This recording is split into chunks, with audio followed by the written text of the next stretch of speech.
besides, paano yan? So, you'll now be leaving para dun sa bago mong work, another chapter sa buhay mo.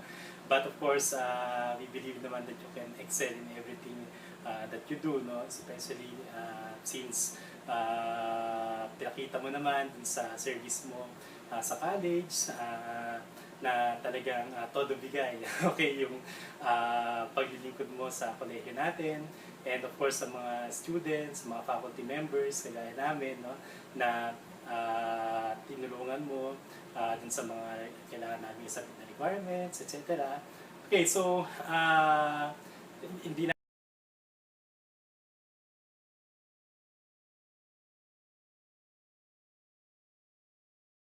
of course, alam naman natin that eventually, you can also siguro impart kung ano man yung mga natutunan mo from the college dun sa mga staff, bago nating staff ngayon, like Shane, for example, and hindi ko lang, baka abutan mo pa rin yung mga bago nating recruits. And from time to time, we understand naman that dalo ka pa rin sa college, so maybe you can still have some get-togethers. Eventually, you can tell yung mga bagong batch ng mga staff what it means, no, to serve at the college. Okay, so congratulations sa bago mong endeavor, and sana you also be successful in that.